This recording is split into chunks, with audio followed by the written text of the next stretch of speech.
জীবনে যতদিন শুক্রবার পাবেন 4টা আমল করতে ভুল করবেন না। আজকে শুক্রবার না, আমি জানি না 4টা আমল করেছেন কিনা বা করছেন কিনা, আপনারা মিলিয়ে নেবেন। যদি 4টা আমল আজকে না করে থাকেন, আজকে থেকে জীবনে যতদিন শুক্রবার পাবেন 4টি আমল করতে ভুল করবেন না। পারবো তো ইনশাআল্লাহ? ইনশাআল্লাহ। 1, দুরূদ পড়া। আমার বিশ্বনবী দুরূদ সম্পর্কে কত অসাধারণ কথা বলেছেন। একজন সাহাবা এসে বললেন, ইলা রাসূলুল্লাহ সাল্লাল্লাহু আলাইহি ওয়াসাল্লাম, ও নবী, আমি যদি আপনার প্রতি দিনের 1/3 ধরে দুরূদ শরীফ পড়ি আমি কি নিয়ামত পাবো? বিশ্বনবী বললেন, তুমি যদি দিনের 1/3 ধরে আমার প্রতি দুরূদ শরীফ পড়ো তোমার জন্য বিশাল উপকার হবে, আরো বাড়িয়ে পড়লে তোমার জন্য আরো ভালো হবে।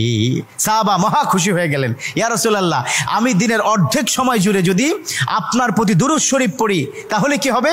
বিশ্বনবী বললেন, এটা বিশাল শুভ সংবাদ তোমার জন্য, তার চাইতে আরো বাড়িয়ে পড়লে তোমার জন্য আরো ভালো। সুবহানাল্লাহ।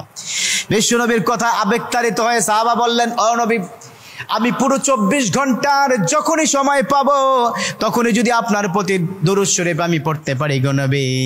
আমার নবী মুচকি এসে বললেন, তাই যদি হয়, ওয়া কানা মাই ফিল জান্নাহ, ও আমার সাহাবা, তুমি যদি 24 ঘন্টা ধরে যখন সুযোগ পাও তখনই দুরূদ শরীফ পড়ো, তুমি আমার সাথে আল্লাহর জান্নাতে যাবে।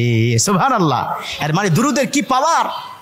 দুরূদ এত অসাধারণ। কেউ যদি মান করা দুরুদান, যে ব্যক্তি দুরূদ পড়বে আল্লাহ পাক তার মর্তবা, তার মর্যাদা 10 গুণ বৃদ্ধি করে দিবে। সুবহানাল্লাহ পড়েন। যে ব্যক্তি দুরূদ শরীফ পড়বে আল্লাহ পাক তার আমল নামা থেকে 10টি বদ আমল কেটে দিবে। সুবহানাল্লাহ পড়েন।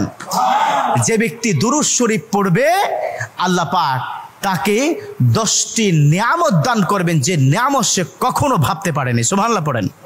তার মানে দুরূদ শরীফ কি কত অসাধারণ না? মান লাজিমাল ইস্তেগফার। দ্বিতীয়টি হচ্ছে ইস্তেগফার পড়া। জুমার দিনে অবশ্যই ইস্তেগফার পড়বেন। ইস্তেগফার কত অসাধারণ কথা। মান লাজিমাল ইস্তেগফার গফিরা লাহু মা তাকাদ্দামা মিন জামবি। যে ইস্তেগফারটাকে লাজিম করে নেয়, অর্থাৎ কথায় কথায় সময় পেলে আস্তাগফিরুল্লাহ আস্তাগফিরুল্লাহ আস্তাগফিরুল্লাহ আল্লাযী লা ইলাহা ইল্লা হুয়াল হাইয়ুল কাইয়্যুম ওয়া আতুবু ইলাইহি। কোথাও ভুলে হয়তো একটু ফেসবুকে কোন একটা নারীর ছবি চলে আসলো, আস্তাগফিরুল্লাহ স্কিপ করে দিল। এরকম ইস্তেগফার যে ব্যক্তি লাজিম করে নিল, কথায় কথায় সুযোগ পেলে যে ইস্তেগফার পড়ে, আল্লাহ পাক তার পিছনের গুনাহগুলো ক্ষমা করে দেয়। সুবহানাল্লাহ।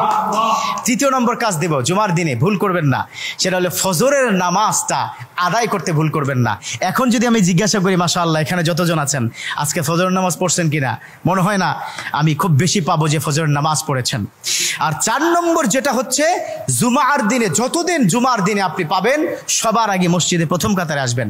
বিশ্বনবীর হাদিস যে প্রথম কাতারে সর্বপ্রথম মসজিদে প্রবেশ করবে রব্বে কারীম তার আমল নামায় উটের গায়ে যে পরিমাণ পশম থাকবে সম পরিমাণ পশমের সওয়াব তার আমল নামায় আল্লাহ পাক দিয়ে দিবে। সুবহানাল্লাহ।